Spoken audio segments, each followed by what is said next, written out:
Good morning everyone. आज अपन 11th class की physics को स्टार्ट करने जा रहे हैं।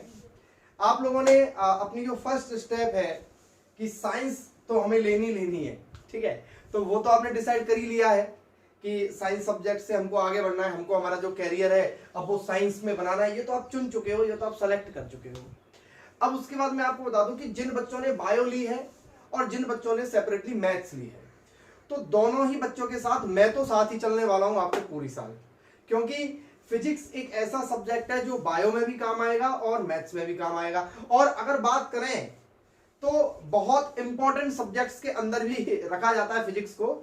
फिजिक्स रियली बता रहा हूं इतना इंपॉर्टेंट सब्जेक्ट है कि अगर आपको किसी कंपटीशन एग्जाम्स में फाइट करना है अच्छे से, तो आपको आपकी फिजिक्स को बहुत ज्यादा स्ट्रांग रखना पड़ेगा। उसके सारे कॉन्सेप्ट जो है वो आपको बहुत अच्छे से समझने पड़ेंगे। तो चलते हैं अपने अच्छी जर्नी पे, जो आपको मेरे साथ 2 साल 3 साल निकालनी है।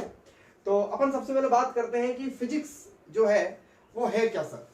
तो देखिए, फिजिक्स का मतलब जो है, फिजिक्स जो वर्ड है ये ग्रीक लेटर से बना है, फ्यूसिस से। किससे बना है? फ्यूसिस। मैं लिख देता हूं FUSIS। फ्यूसिस एक वर्ड है, FUSIS, इससे मिलकर बना है फिजिक्स। अब बात करते हैं कि सर इस फ्यूसिस वर्ड का जो मतलब है, वो इस फ्यूसिस वर्ड का मतलब जो है वो क्या होता है। तो अपन बात करें, इस फ्यूसिस वर्ड का मतलब होता है नेचर, या फिर अपन बोले नेचुरल। फ्यूसिस वर्ड का मतलब होता है नेचर और नेचुरल। मतलब फिजिक्स जो है वो साइंस की एक ऐसी ब्रांच है जिसमें अपन नेचुरल फिनोमेनास और उनसे रिलेटेड कॉन्सेप्ट्स की स्टडी करने वाले हैं। That is called physics. Physics is the branch of science in which we study about natural phenomenas and study related about natural phenomenas. यानी कहने का मतलब ये हुआ कि फिजिक्स में अपन क्या पढ़ने वाले हैं। जैसे कार, आपने रोड पे चलती हुई कार देखी है, आपने रोड पे चलती हुई बाइक देखी है, साइकिल भी देखी है, लेकिन साइकिल की मैकेनिज्म तो अपन समझ जाते हैं। एक चैन लगी हुई है, इस तरह से कनेक्ट है, और वो पहिया जो है, वो टायर जो है वो घूम रहा है। तो ये सारा फिनोमेना तो साइकिल का अपन समझ जाते हैं। लेकिन साइकिल के अलावा बाइक है, कार है, वो किस तरीके से मूव कर रही है, उसके अंदर लगे हुए जो पार्ट्स हैं, उसके अंदर जो इंजन है वो कैसे वर्क कर रहा है, वो कार कैसे आगे मूव कर रही है, उस कार में ऐसी क्या चीज है जिसको अपन प्रेस करते हैं और कार रुक जाती है, ऐसी क्या चीज है जिसको अपन प्रेस करते हैं कार आगे बढ़ जाती है, वो गियर बॉक्स क्या होता है, कार का जो इंजन है वो कैसे हीट ले रहा है, मतलब ये सारी चीजें, पंखा कैसे चल रहा है, मतलब एसी जो है वो कैसे काम कर रहा है, एलईडी बल्ब और नॉर्मल बल्ब में क्या डिफरेंस होता है। बहुत सारी चीजों के जो आंसर्स है, जिन चीजों के बारे में आपसे 10th क्लास तक ये कह दिया जाता था कि ये आगे की क्लास में अपन पढ़ने वाले हैं, तो वो सारे क्वेश्चंस के आंसर्स आपको यहां मिलने वाले हैं।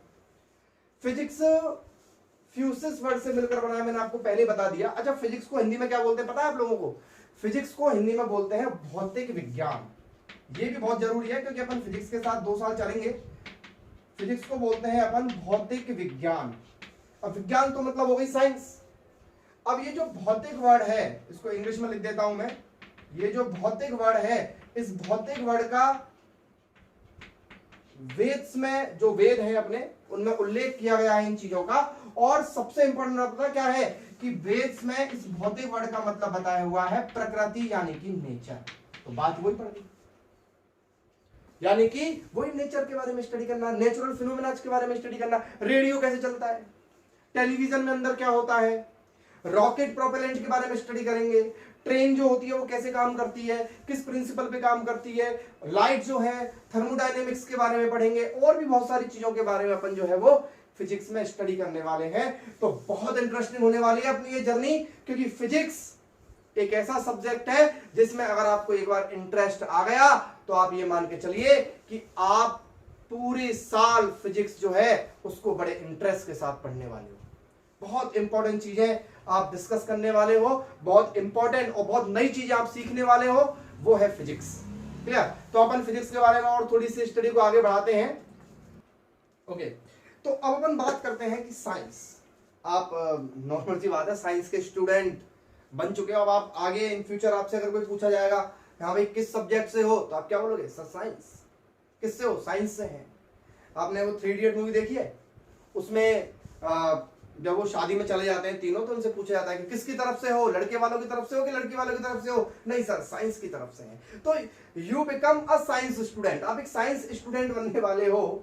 और साइंस स्टूडेंट अगर आप बनने वाले हो तो आपको साइंस के बारे में पर्टिकुलर पूरी नॉलेज भी होना जरूरी है। एक्चुअल में क्या है, साइंस जो है वो 3 चीजों से मिलकर बनी हुई है। साइंस जो है वो मेनली 3 चीजों से मिलकर बनी हुई है। पहली है, अपन बात करें बायोलॉजी। बायोलॉजी जो आप एक अलग से सब्जेक्ट है आपका, केमिस्ट्री, और लास्ट में तो आपको पता ही है मैं क्या लेने वाला हूं, लास्ट में लेने वाला हूं मैं फिजिक्स। ठीक है, तो बायोलॉजी, केमिस्ट्री और फिजिक्स। अब इन तीनों में डिफरेंस समझते हैं अपन कि भाई साइंस जो है वो 3 है। आपने थोड़ा इनके बारे में आपने 10th क्लास में, 9th, जब से अपन 9th क्लास में जाते हैं तब से हमारी तीनों चीजें सेपरेटली स्टार्ट हो जाती हैं। फिजिक्स में भी कुछ टॉपिक्स आने लग जाते हैं, मतलब हम समझने लग जाते हैं कि ये अपन फिजिक्स पढ़ रहे हैं, ये अपन केमिस्ट्री पढ़ रहे हैं और ये अपन जो है बायोलॉजी पढ़ रहे हैं। लेकिन 8th क्लास तक इन चीजों में बड़ा कंफ्यूजन होता है कि किस चीज का सब्जेक्ट था ये।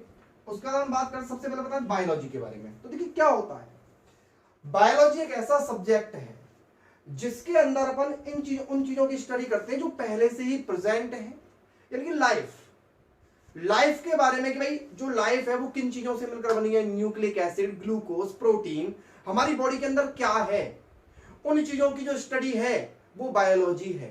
क्लियर। उसके बाद अपने यानी कि आप समझे कि ये क्या है, एक फिजियोलॉजी, जो फिजियोलॉजी है उस चीज की स्टडी हो गई कि भाई तुम क्या हो, ये नेचर जो है वो क्या है, इस चीज की स्टडी। क्लियर। केमिस्ट्री में अपन किस चीज की स्टडी करते हैं, रिजल्ट्स की स्टडी करते हैं अपन। किसकी स्टडी करते हैं, रिजल्ट्स की। जैसे अपन बात करें कि जैसे बायोलॉजी के अंदर अपन बात करें भाई ग्लूकोज से मिलकर बनी है हमारी बॉडी, ग्लूकोज होता है हमारी बॉडी के अंदर, तो ग्लूकोज होता है, तो ग्लूकोज का फॉर्मूला होता है C6H12O6। ग्लूकोज का फॉर्मूला होता है C6H12O6। क्लियर। तो कार्बन, हाइड्रोजन, ऑक्सीजन का फॉर्मेशन ग्लूकोज है। इस चीज की स्टडी अपन किसमें करते हैं, केमिस्ट्री के अंदर करते हैं। यानी केमिस्ट्री के अंदर अपन क्या करते हैं, चीजें बन गई और बनने के बाद उनका जो रिजल्ट है उस चीज की स्टडी किसमें की जाती है, केमिस्ट्री में की जाती है। जबकि physics is the measurement of science. ये एक ऐसा सब्जेक्ट है जिसमें आप एक मैक्सिमम प्योरिटी के साथ, मेजरमेंट करते हो साइंस का, मेजरमेंट ऑफ साइंस। यानी कि अब मैं आपसे वही वाली बात कह रहा था, जैसे आपने ये देखा कि एटम, ठीक है, एटम हमारी बॉडी के अंदर है, ठीक है, ग्लूकोज है उसमें कार्बन, हाइड्रोजन, ऑक्सीजन के एटम्स ही है। तो एटम हमारी बॉडी के अंदर है, वो एटम टोटल कॉम्बिनेशन में मिलकर ग्लूकोज बना रहा है, that is called chemistry. Body के अंदर ग्लूकोज है, that is called biology. And तीसरी अपन बात करें कि जो एटम है वो क्या है, एटम के अंदर क्या है, एटम जो है वो कैसे बना, एटम के मॉडल्स क्या होते हैं, एटम की एनर्जी क्या होती है, एटम के अंदर जो इलेक्ट्रॉन होता है उसकी स्पीड क्या होती है, उसका मोमेंटम क्या होता है, उसके अंदर क्वांटम मैकेनिक्स कैसे यूज की जाती है, दैट इज कॉल्ड फिजिक्स। मतलब उसका complete measurement with maximum purity, that is called physics. इसको अपन फिजिक्स बोलते हैं, जिसके अंदर अपन इन सारी चीजों की स्टडी करते हैं। अब अपन बात करते हैं नेक्स्ट कि जो फिजिक्स है उसको पढ़ना कैसे है। मतलब कि सर ये तो ठीक है, ये तो हमने समझ लिया कि ये फिजिक्स है, लेकिन अब अपन बात ये करेंगे कि सर अब फिजिक्स को अपन पढ़ेंगे, भाई किसी भी चीज की स्टडी करने के लिए उसको सिस्टमेटिक तरीके से डिवाइड करना बहुत जरूरी होता है। तो अपन सबसे पहले बात करते हैं कि सर अपन फिजिक्स को पढ़ेंगे कैसे। तो फिजिक्स की एक प्रॉपर स्टडी करने के लिए, आपको पता है किसी भी चीज की प्रॉपर स्टडी करने के लिए उसको क्लासिफाई करना बहुत जरूरी होता है। या आपने पीरियोडिक टेबल वाले चैप्टर में पढ़ा होगा साइंस के अंदर। तो किसी भी चीज की एक प्रॉपर स्टडी करने के लिए है ना, आपको उस चीज को ब्रांचेज में डिवाइड करना पड़ेगा, उसको सेक्शंस के अंदर डिवाइड करना पड़ेगा, तब जाके आप उन चीजों की प्रॉपर स्टडी कर पाओगे, अदरवाइज। तो अब अपन जो नेक्स्ट मैं यहाँ पर बनाने वाला हूं, लिखने वाला हूं, आप ये मान के चलिए कि अब तक मैंने आपको जो बताया था वो एक ट्रेलर था। अब मैं आपको एक बहुत बड़ी फिल्म बताने वाला हूं, एक मूवी रिलीज करने वाला हूं जिसको आप देखिएगा। तो मैं यहां पर सबसे पहले लिख रहा हूं ब्रांचेज ऑफ साइंस के बारे में। तो अपन बात करें जो साइंस की जो ब्रांचेज हैं, फिजिक्स की जो ब्रांचेज हैं, ब्रांचेज ऑफ फिजिक्स। आज अपन इस लेक्चर में केवल इंट्रोडक्शन देख रहे हैं कि जो फिजिक्स है वो क्या है और हमें अब पूरे साल क्या पढ़ना है, दैट इज कॉल्ड, मतलब वो वाली चीज अपन देख रहे हैं ब्रांचेज ऑफ फिजिक्स। तो फिजिक्स जो है उसकी प्रॉपर स्टडी करने के लिए फिजिक्स को दो चीजों में डिवाइड किया गया है। इसके दो सेक्शन बना दिए, एक तो जो बनाया है that is called classical physics.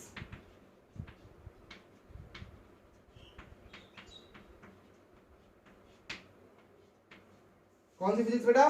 Classical physics. और सेकंड पार्ट जो बनाया है that is called modern physics.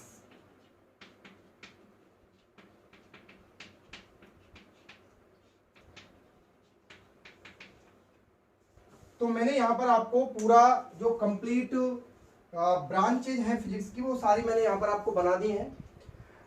Physics को अपन स्टडी करने के लिए दो पार्ट्स में डिवाइड कर रहे हैं, पहला है क्लासिकल फिजिक्स, दूसरा है मॉडर्न फिजिक्स। अगर आपको ये चीजें नोट करनी है तो आप वीडियो को पॉज करके नोट कर सकते हैं, क्योंकि जनरल नॉलेज के लिए, फिजिक्स की नॉलेज के लिए भी बहुत इंपॉर्टेंट है ये चीजें। तो क्लासिकल फिजिक्स और मॉडर्न फिजिक्स। तो अपन सबसे पहले बात करें क्लासिकल फिजिक्स की। तो क्लासिकल फिजिक्स को फिर से 5 पार्ट्स में डिवाइड किया गया है। पहले तो मैं इन दोनों में अंतर समझा देता हूं आपको कि क्लासिकल फिजिक्स और मॉडर्न फिजिक्स क्या है। तो देखिए, क्लासिकल फिजिक्स में अपन ने जो पांचों ब्रांचेस लिखी हुई हैं, ये चीजें नेचर में पहले से ही प्रेजेंट थी जिनकी अपन स्टडी कर रहे हैं। मतलब कुछ इसमें अपन उन चीजों की स्टडी करते हैं जो प्रिंसिपल्स होते हैं, और यहां पर अपन उन चीजों की स्टडी करेंगे जो चीजें हाल ही में कुछ सालों में इन्वेंट की गई हैं या अभी जिन पे काम चल रहा है, that is called modern physics. तो अपन सबसे पहले बात करते हैं क्लासिकल फिजिक्स के बारे में। तो क्लासिकल फिजिक्स में देखिए सबसे पहला पार्ट मैंने यहां पर लिखा है मैकेनिक्स। तो मैकेनिक्स के बारे में मैं आपको बताऊं कि आपने 9th क्लास में थोड़ी सी मैकेनिक्स पढ़ी हुई है, speed, velocity, acceleration, retardation, momentum, Newton's law of motion, work energy, power. और 10th क्लास में भी अपन बात कर रहे हैं मैकेनिक्स की, तो 10th क्लास में भी आपने मैकेनिक्स थोड़ी सी पढ़ी हुई है, यानी कि आपने बहुत सारी चीजें जो है वो मैकेनिक्स की सीखी हुई हैं। यानी कि मैकेनिक्स साइंस की वो ब्रांच है, मैकेनिक्स फिजिक्स की वो वाली ब्रांच हो गई जिसमें अपन मूविंग ऑब्जेक्ट्स की स्टडी करते हैं। मैकेनिक्स के अंदर ही आपको पढ़ेंगे Newton's law of motion, mechanics के अंदर आप पढ़ेंगे ग्रेविटेशन, यानी कि बहुत सारी मैकेनिक्स की जो चीजें हैं। और मैं आपको बोलूं कि अगर आपको कंपटीशन एग्जाम का सपना अगर आप लेके बैठे हुए हो तो मैकेनिक्स, रियल बता रहा हूं, इतना इंपॉर्टेंट सब्जेक्ट है, बहुत ज्यादा। आप मैकेनिक्स अगर आपकी स्ट्रांग है तो ये मान के चलिए कि आपको फिजिक्स में फिर कोई नहीं हरा सकता है। तो फिजिक्स के लिए बहुत इंपॉर्टेंट सब्जेक्ट है मैकेनिक्स। तो मैकेनिक्स का मतलब हो गया मूविंग ऑब्जेक्ट्स के बारे में स्टडी करना। उसके बाद अगला है थर्मोडायनेमिक्स। तो थर्मोडायनेमिक्स का मतलब होता है टेम्परेचर, हीट, एनर्जी, एंथैल्पी, जो मतलब क्या कहते हैं अपनी रिएक्शंस होती हैं हीट वाली, टेम्परेचर वाली, जितनी भी रिएक्शंस होती हैं उनकी फिजियोलॉजी के बारे में, उनमें रिलेशन अपन देखेंगे। वर्क और टेम्परेचर में रिलेशन देखेंगे, टेम्परेचर और हीट में रिलेशन देखेंगे। मैं आपको बता दूं कि जो इंजन वर्क करता है ना, किसी भी गाड़ी का जो इंजन होता है वो थर्मोडायनेमिक प्रिंसिपल पे ही काम करता है। थर्मोडायनेमिक के बहुत सारे लॉ होते हैं जिनके थ्रू अपन नेचर को स्टडी करने की कोशिश करते हैं। तो इसको भी अपन पढ़ने वाले हैं 11th क्लास के अंदर। इलेक्ट्रोमैग्नेटिज्म, ये वाला पार्ट आपको 12th क्लास में पढ़ना है। ये मैकेनिक्स और थर्मोडायनेमिक्स जो है वो आप 11th क्लास में पढ़ेंगे। इलेक्ट्रोमैग्नेटिज्म की बात करें अपन, तो इलेक्ट्रोमैग्नेटिज्म जहां पर इलेक्ट्रिसिटी, और इलेक्ट्रिसिटी तो आप 10th क्लास में पढ़ भी चुके हैं, और मैग्नेट के बारे में भी आप 10th क्लास में पढ़ चुके हैं। मैग्नेटिक इफेक्ट पढ़ा था अपन ने, ऑरेस्टेड का एक्सपेरिमेंट पढ़ा था, वो आपको याद होगा शायद। तो इलेक्ट्रिसिटी के बारे में स्टडी करना, और इलेक्ट्रिसिटी के जो इफेक्ट हैं, यानी कि इलेक्ट्रिसिटी के 3 इफेक्ट होते हैं, हीटिंग इफेक्ट, मैग्नेटिक इफेक्ट और केमिकल इफेक्ट। तो इलेक्ट्रिसिटी का मैग्नेटिक इफेक्ट और फिर उसके भी प्रिंसिपल, उस पे जो बेस्ड एप्लीकेशंस है, उस पे जो बेस्ड डिवाइस है, उन चीजों के बारे में स्टडी करना। जनरेटर, मोटर, ये सारी चीजें आप 10th क्लास में पढ़ चुके हैं। तो ये सब इलेक्ट्रोमैग्नेटिज्म ही तो था।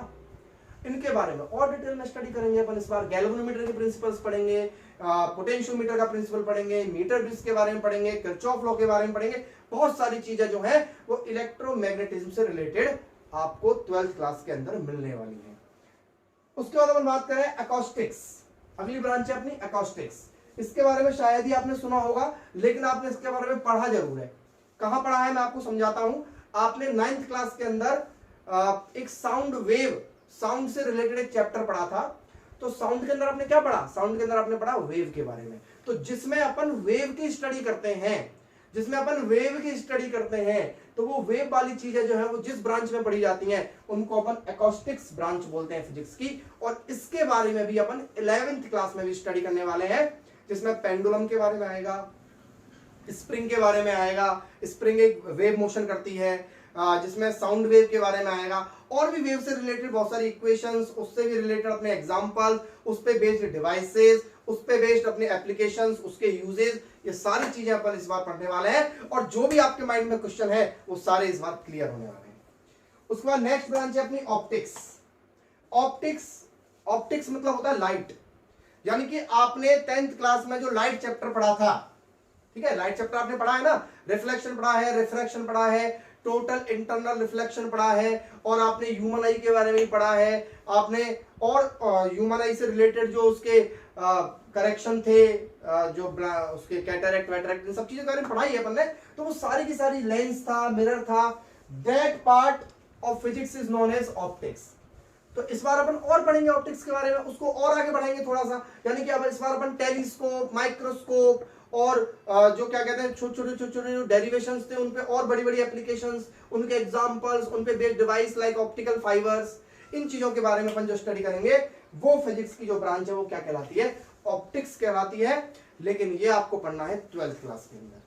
चलिए, ये तो था क्लासिफिकेशन किसका? क्लासिकल फिजिक्स का। तो क्लासिकल फिजिक्स में मैकेनिक्स हो गई, थर्मोडायनेमिक्स हो गई, इलेक्ट्रोमैग्नेटिज्म हो गई, एकॉस्टिक्स हो गई और ऑप्टिक्स हो गई। अब अपन आते हैं मॉडर्न फिजिक्स की तरफ। Modern physics really modern physics है ये। तो इसमें क्या है, देखिए, इसमें 4 पार्ट्स में इसको डिवाइड किया गया है। एक तो रिलेटिविटी, एक क्वांटम मैकेनिक्स, एक एटॉमिक फिजिक्स और एक न्यूक्लियर फिजिक्स। क्लियर? सबसे पहले मैं बात कर रहा हूं रिलेटिविटी की। तो रिलेटिविटी क्या है? देखिए, रिलेटिविटी में फिजिक्स की आप उस ब्रांच के बारे में स्टडी करने वाले हैं जिसमें आप उन चीजों के बारे में स्टडी करोगे जिनकी स्पीड लाइट की स्पीड के बराबर होती है या उनके आसपास होती है। यानी कि वो सारे फिनोमिना आप रिलेटिविटी के अंदर पढ़ने वाले हो जहां पे आप लाइट की स्पीड का यूज करने वाले हो। तो ऐसी जो फिजिक्स की ब्रांच है उसको अपन रिलेटिविटी पढ़ते हैं। और ये 11th क्लास में भी आपको थोड़ा सा इसका पार्ट पढ़ना है और 12th क्लास में भी आपको थोड़ा सा इसका पार्ट पढ़ना है। उसके बाद अपन बात करते हैं क्वांटम मैकेनिक्स के बारे में। क्वांटम मैकेनिक्स में आप क्या पढ़ने वाले हैं? देखिए, क्वांटम मैकेनिक्स को ये जो वर्ड बना है ये बना है क्वांटा से, और क्वांटा का एक दूसरा नाम भी है फोटोन। ठीक है, फोटोन के बारे में आपने शायद 10th क्लास में फोटोन का नाम सुना होगा। जो लाइट का जो पार्टिकल है उसको फोटोन बोलते हैं। यानी कि इसमें आप मॉडर्न प्रिंसिपल्स के बारे में स्टडी करेंगे। डी ब्रॉगली हुआ, आपके न्यूटन हुआ, हाइजेनबर्ग हुआ, इन चीजों के बारे में अपन इस चैप्टर में पढ़ने वाले हैं क्वांटम मैकेनिक्स में। यानी कि ओवरऑल अपन सीधा सीधा बात करें तो मैं इसमें आपको फोटोन के बारे में पढ़ाऊंगा, लाइट की वो सारी प्रॉपर्टीज में आपको पढ़ाऊंगा जो जो पॉसिबल और जो ऑप्टिक्स में रह गई थी। क्योंकि ऑप्टिक्स में अपन सारी चीजें पढ़ लेंगे, रिफ्लेक्शन पढ़ लेंगे, रिफ्रैक्शन पढ़ लेंगे, टीआईआर पढ़ लेंगे, लेकिन ऑप्टिक्स के अंदर अपन ये नहीं पढ़ेंगे फोटो इलेक्ट्रिक इफेक्ट, वो भी लाइट का एक फिनोमेना होता है। क्लियर? और इस चैप्टर के अंदर आप ये सीखोगे कि लाइट के 2 नेचर होते हैं, पार्टिकल नेचर भी होता है और वेव नेचर भी होता है। तो अभी आप इस इंटरेस्ट को बनाए रखिए अपने दिमाग के अंदर, जब ये चीजें आएंगी तो बहुत अच्छे से आपके माइंड में ये चीजें क्लियर हो जाएंगी। उसके बाद तीसरी अपनी ब्रांच है एटॉमिक फिजिक्स। एटॉमिक फिजिक्स क्या है? देखिए, आपने केमिस्ट्री में भी एटम के बारे में पढ़ा है, लेकिन आपने केमिस्ट्री में एटम की केवल स्टडी की है, उसके रिजल्ट्स पे गए थे आप सीधे। आपने कभी एटम के अंदर घूम रहा जो इलेक्ट्रॉन है उसके एनर्जी के बारे में डिस्कस नहीं किया। आपने एटम के अंदर जो घूम रहा प्रोटॉन है उसके एनर्जी के बारे में कोई भी डिस्कस नहीं किया। जो इलेक्ट्रॉन है उसके मोमेंटम के बारे में कभी डिस्कस नहीं किया। आपने कभी ये नहीं सोचा कि इलेक्ट्रॉन जब अपने एक ऑर्बिट से दूसरे ऑर्बिट में जाता होगा तो क्या चेंज आता होगा। आपने केवल एटम्स की बॉन्डिंग पढ़ी है, आपने एटम्स के अंदर घुस के नहीं देखा, तो उसके बारे में स्टडी करेंगे अपन एटॉमिक फिजिक्स में। तो आप ये सारी चीजें आप जो सुन रहे हो मुझसे, इनको सुन के आपको ये आई थिंक ये फील आ रहा होगा कि कितनी इंटरेस्टिंग होने वाली है फिजिक्स, कितना मजा आने वाला है फिजिक्स के अंदर। उसके बाद फोर्थ है न्यूक्लियर फिजिक्स। न्यूक्लियर फिजिक्स क्या है? देखिए, एटम के अंदर घुस गए, चलो एटम के अंदर घुस गए तो न्यूक्लियस भाई साहब से भी मिल चलते हैं ना अपन, तो न्यूक्लियस के अंदर जाइए, न्यूक्लियस के अंदर क्या है? Proton and neutron. तो आप सोच के देखो कि वो इतना सा पार्ट जो एटम हमको खुद अपनी आंखों से दिखाई नहीं देता है, उसके अंदर जो न्यूक्लियस है, उस न्यूक्लियस के अंदर जाके हम स्टडी करने वाले हैं, that is called nuclear physics. Radio activity के बारे में अगर आपने थोड़ा बहुत सुना हो तो मैं आपको समझा दूं। यूरेनियम एक रेडियो एक्टिव एलिमेंट है जिसमें से alpha beta gamma radiations emit होते रहते हैं, होते हैं ना, आपने सुना होगा इन चीजों के बारे में। बहुत खतरनाक होता है, अच्छा खासा फ्यूल भी होता है, बहुत सारी एनर्जी होती है। अगर जैसे मैं यहाँ पढ़ा रहा हूँ ना अभी, और इस रूम में रख दिया जाए वो, तो मेरी स्किन पे बहुत ज्यादा हार्म हो सकता है। तो इन चीजों के बारे में स्टडी जो है वो अपन न्यूक्लियर फिजिक्स के अंदर करने वाले हैं, ठीक है। तो अपन बात करते हैं कि सोसाइटी जो है जहां हम रह रहे हैं अभी, जो हमारे आसपास का जो समाज है, इसमें फिजिक्स का रियली क्या रोल रहा है अब तक? बहुत रोल रहा है, आपको पता होगा। आप देखिए कि discovery of physics becomes change the life of society, becomes very easy the life of society. बहुत सारी चीजें जो है, आप ये जानते हैं कि कोई भी डिस्कवरी, आज कोई भी आविष्कार, कोई भी इन्वेंशन अगर किया जाता है तो इंसान की लाइफ को बहुत इजी बनाने के लिए किया जाता है, उसकी लाइफ को सिंपल बनाने के लिए किया जाता है। आज ये फिजिक्स ही है जिसकी वजह से आप घर बैठे हुए अमेरिका की खबरें देख पा रहे हो। आज ये फिजिक्स ही है जिसकी वजह से आप घर बैठे हुए कोई सॉन्ग सुन पा रहे हो। आज फिजिक्स ही है जिसकी वजह से आप काफी किलोमीटर्स के डिस्टेंस को विद इन 1 और 2 आवर्स कवर कर लेते हैं। रॉकेट फिजिक्स का एक बहुत बेहतरीन और बहुत ही मैं मान के चलूं कि अगर रॉकेट नहीं होता तो शायद हमको अर्थ के अलावा किसी दूसरे दुनिया के बारे में कोई पता ही नहीं लगता।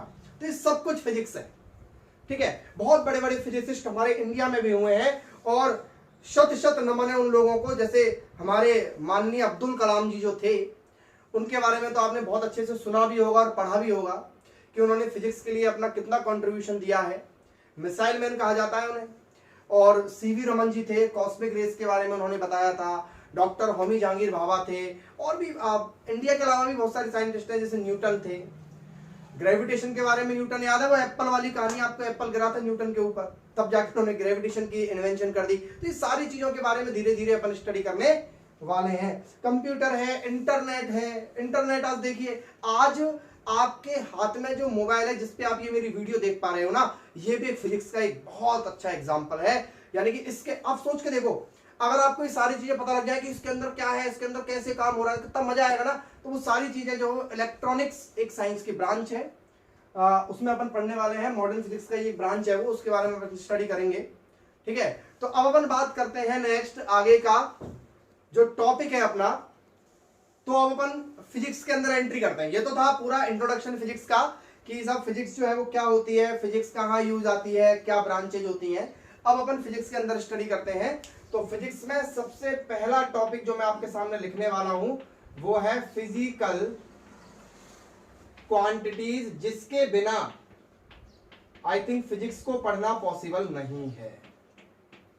इसके बिना फिजिक्स को पढ़ना पॉसिबल नहीं है। फिजिकल क्वांटिटीज क्या होती है? फिजिकल क्वांटिटीज, तो देखिए मैं आपसे बात करूं, आपने आज सुना होगा लेंथ के बारे में, मास के बारे में, वर्क, इलेक्ट्रिसिटी, चार्ज, टाइम, ये सारी चीजें जो है जो अपने मुंह से मैं बोल रहा हूं उस टाइम पे, charge, mass, momentum, speed, velocity, time, length, mole, ये सारी क्या है? ये है क्वांटिटीज, और इनको बोलते हैं फिजिकल क्वांटिटीज। तो सर एक पर्टिकुलर, एक परफेक्ट डेफिनेशन जो है फिजिकल क्वांटिटीज की क्या हो सकती है? तो सीधा सीधा सा हिसाब है भाई कि फिजिकल क्वांटिटीज वो क्वांटिटीज होती हैं जिनको मेजर किया जा सकता है, विच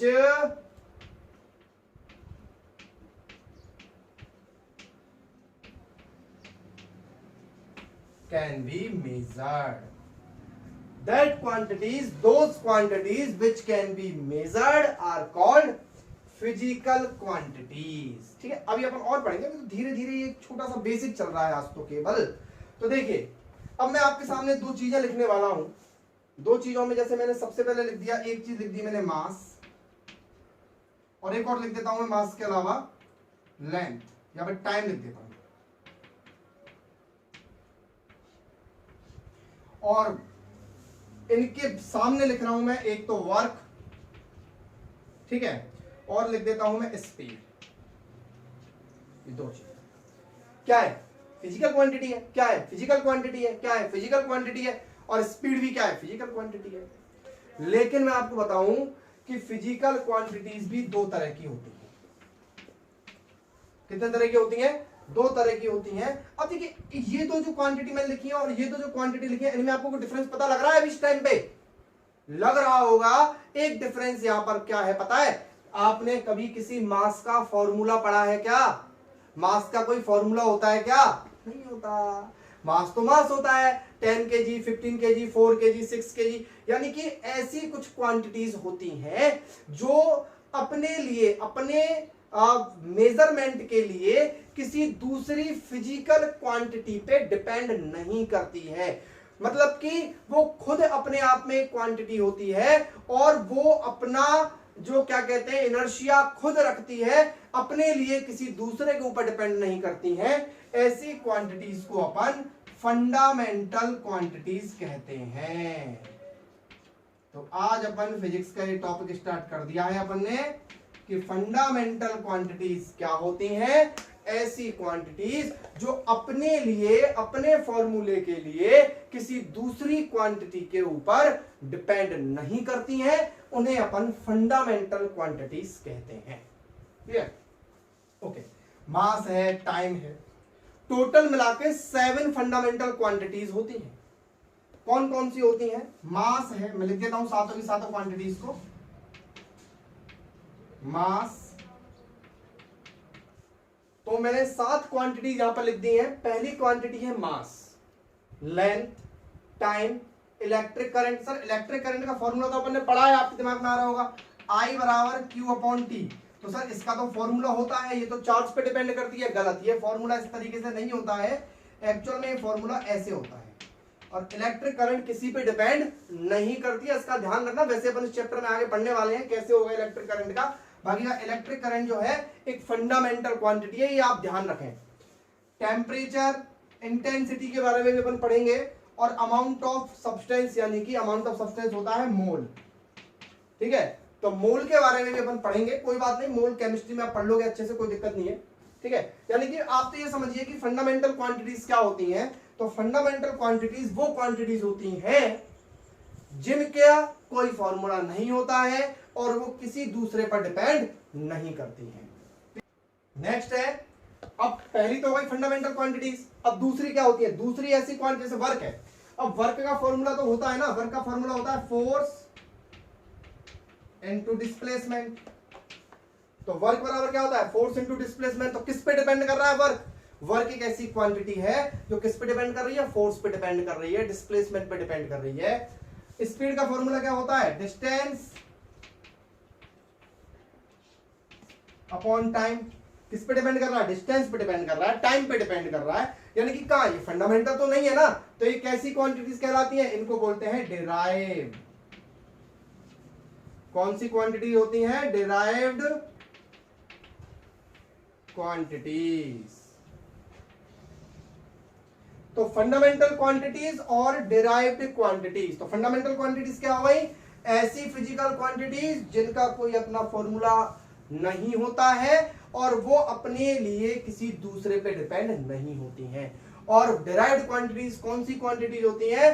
those quantities which are formed by the help of fundamental quantities. यानी कि ऐसी क्वांटिटीज जो फंडामेंटल क्वांटिटीज से मिलकर बनती है। कहीं आपके दिमाग में ये तो नहीं आ रहा सर इसमें तो कहीं फंडामेंटल क्वांटिटी आई नहीं? टाइम आया है ना, और डिस्टेंस क्या? डिस्टेंस लेंथ है। डिस्टेंस क्या? लेंथ है। ऐसी सारी जो है फंडामेंटल क्वांटिटीज है इनके अंदर। जैसे अब जैसे बात करूं मैं, फोर्स है, तो फोर्स का फॉर्मूला क्या होता है? याद करो, फोर्स बराबर होता है मास इनटू एक्सेलरेशन। तो आ गया ना मास इसमें। तो ऐसे एक्सेलरेशन को भी तोड़ दिया जाएगा। तो धीरे धीरे धीरे धीरे, यानी कि इस पूरे फिजिक्स के अंदर, केमिस्ट्री के अंदर जितने भी फॉर्मूले आप पढ़ोगे ना, उन सारे फॉर्मूलाज को अपन फंडामेंटल क्वांटिटीज में ब्रेक कर सकते हैं, ध्यान रखना। क्लियर? वो मैं आपको सिखाऊंगा अभी चैप्टर जब अपन पढ़ेंगे, ठीक है। तो अब अपन बात करते हैं नेक्स्ट, इसके बाद कि इन सब की एक यूनिट्स होती हैं। क्या होती है? यूनिट्स। यूनिट्स कैसे होती है? जैसे आपको पता है कि मास है, तो मास की यूनिट क्या होती है? केजी। मास की यूनिट क्या होती है? केजी होती है, ग्राम होती है, ज्यादा छोटा हो तो मिलीग्राम होती है ना, क्विंटल भी होती है, टन भी होती है मास की यूनिट, ठीक है। लेंथ की यूनिट की बात करूं मैं, तो लेंथ की यूनिट क्या होती है? मीटर होती है, सेंटीमीटर होती है, किलोमीटर होती है, बहुत सारी यूनिट्स होती हैं। तो अब मैं यहां पर आपको और भी यूनिट्स के बारे में पढ़ाने वाला हूं। तो यूनिट्स के बारे में पढ़ने से पहले आपको मैं एक स्टोरी सुनाना चाहता हूं। देखो मैंने सामने क्या बनाया हुआ है, ये बड़े काम की चीज है, लेकिन आप समझना कि एक स्टोरी सुनिए आप। एक बार क्या हुआ, सबकी एक राजा था, तो उस राजा के पास क्या था कि उसके शाही खजाने में एक बार चोरी हो गई, राजा के शाही खजाने में। तो राजा के शाही खजाने में चोरी हो गई, तो चोर पकड़ा गया लास्ट में। तो चोर जब पकड़ा गया तो जो सिपाही थे वो चोर को राजा के पास लेके आए, और राजा के पास लाए तो राजा से वो बोला चोर कि महाराज मुझे छोड़ दीजिए, मैंने तो मजबूरी में चोरी की थी। तो महाराज जी बोले कि साहब क्या मजबूरी में चोरी की थी? कि मजबूरी में चोरी की थी, मेरी बेटी की तबीयत खराब है, उसे जो है डॉक्टर को दिखा के आना है और मेरे पास पैसा नहीं था, इसलिए मैंने मजबूरी में जो है वो चोरी की। तो महाराज उससे बोले कि चल तुझे छोड़ दिया जाएगा, तू मुझे ये बता दे कि जो खजाना है वो तूने कहाँ छुपाया है, और तेरी बेटी की जो तबीयत खराब है उसे भी हम डॉक्टर को हम हमारे खर्चे से दिखवा देंगे। तो उसने बोला कि ठीक है, अगर ऐसा है तो मैं बता देता हूँ खजाने का जो है वो कहाँ है। तो उसने बोला कि एक काम करिए, अपने सिपाहियों को 100 मीटर, उसने ऐसे बोला कि 100 कदम, क्या बोला कि उसने बोला कि 100 कदम उत्तर दिशा की ओर भेज दीजिए। उसके बाद वहां से 50 कदम जो है वो साउथ डायरेक्शन में भेज दीजिए। उसके बाद वहां से 30 जो है स्टेप्स आप भेज दीजिए नॉर्थ डायरेक्शन में वापस। तो ऐसे करके उसने पूरा जो है वो फॉर्मेट समझा दिया। तो सिपाहियों से बोला गया कि जो जाओ साहब आप खजाना ढूंढ के लाओ। तो सिपाही गए, सिपाही वापस आए थोड़ी देर बाद, उनको खजाना नहीं मिला। तो महाराज जी बोले कि तूने हमसे झूठ बोला, अब तो तुझे मृत्यु दंड दिया जाएगा। तो मृत्यु दंड दिया जाएगा, जबकि वो बोला कि नहीं साहब खजाना तो वही है, मैं झूठ नहीं बोल रहा हूँ। चोर बोला कि मैं झूठ नहीं बोल रहा हूँ, खजाना तो वही है। तो फिर उसके बाद क्या है कि एक राजा का जो सलाहकार था उसको बुलाया गया। जैसे अकबर बीरबल में अकबर राजा था, बीरबल कौन था? सलाहकार था ना, तो ऐसे बीरबल को बुलाया गया। तो बीरबल साहब आए, तो बीरबल से पूछा गया कि बीरबल ये ऐसे ऐसे कह रहा है कि यार ये झूठ, ये कह रहा है कि मैं सच बोल रहा हूँ, जबकि सिपाहियों को तो खजाना मिला नहीं है। तो बीरबल बोला कि महाराज इसी को लेके चलो, तब जाके खजाना मिलेगा। तो जब उसको लेके गए, उस चोर को लेके गए, तो खजाना उसी जगह मिला जहां चोर ने बताया था। तो अकबर बोले कि ऐसा क्यों हुआ बीरबल, हमारे जब सिपाही गए थे तो उनको तो खजाना नहीं मिला, इसको खजाना कैसे मिल गया? तो बीरबल ने क्या बताया कि महाराज देखो हुआ क्या है एक्चुअल में, कि इसने बताया कि 20 कदम ऐसे जाना, 10 कदम ऐसे जाना, 15 कदम ऐसे जाना। तो महाराज स्टेप्स में फर्क तो आता है ना, हमारे सिपाहियों के जो कदम थे, स्टेप्स जो थे, वो इसके स्टेप से ज्यादा थे। समझो बात को आप, इसके स्टेप से ज्यादा थे तो वो सिपाही उससे आगे पहुंच गए, जबकि खजाना उनसे पीछे रह गया। तो इस पूरी कहानी का जो मतलब है वो क्या है कि आज से पहले बहुत प्राचीन काल की अपन बात करें, जब जो यूनिट्स थी, मेजरमेंट थी, उनके बारे में पता नहीं था, तो स्टेप्स, फुट, यार्ड, ऐसी चीजों में जो है, मतलब 4 चीजें मेन जो थी, उनमें डिस्टेंस को नापा जाता था। जैसे एक थी यार्ड, फुट, और एक थी आपकी क्यूबिट, और एक थी आपकी स्टेप। इनमें डिस्टेंस को नापा करते थे। तो क्या होता था, दिक्कत हो जाती थी। अब जैसे अभी मैंने आपको बताई कहानी में जो दिक्कत हुई, अब किसी के स्टेप जो है किसी दूसरे के स्टेप से मिलते नहीं है, ठीक है। ऐसे फुट, देखिए फुट ये होता है, ये जैसे पैर है तो ये फुट है, ये फुट है। और क्यूबिट क्या होता है? स्टेप तो आप समझ ही गए, कदम। और क्यूबिट क्या होता है? ये जो होता है ना कोहनी वाली डिस्टेंस, ये नापते हैं जो अपन, इसको बोलते हैं अपन क्यूबिट। क्या बोलते हैं? क्यूबिट बोलते हैं। तो स्टेप हो गया, क्यूबिट हो गया, फुट हो गया। यार्ड क्या होता है? ये जो कमर होती है, कमर, तो इस कमर की जो लेंथ होती है टोटल मिला के इसको बोलते हैं अपन यार्ड। तो ये तो हर किसी की अलग अलग हो सकती है ना, जरूर तो ना सबकी एक जैसी हो जाएगी। तो इसलिए मतलब क्या था कि इन चीजों में बहुत डिफरेंस हुआ करता था, इसलिए बाद में फिर लेंथ की एक नई यूनिट खोजी गई जिसको बोला मीटर। क्या बोला? मीटर। तो आई थिंक आपको समझ में आया होगा आज की फिजिक्स जो है वो कैसा सब्जेक्ट है और कितना इंटरेस्टिंग सब्जेक्ट है। मैं आपको पूरी फिजिक्स जो है वो इसी तरीके से स्टोरीज के साथ पढ़ाने वाला हूं। आप इस वीडियो को देखना और समझने की कोशिश करना फिजिक्स क्या है। नेक्स्ट लेक्चर के अंदर हम फिजिक्स का एक नया चैप्टर, पहला चैप्टर स्टार्ट करेंगे। Thank you.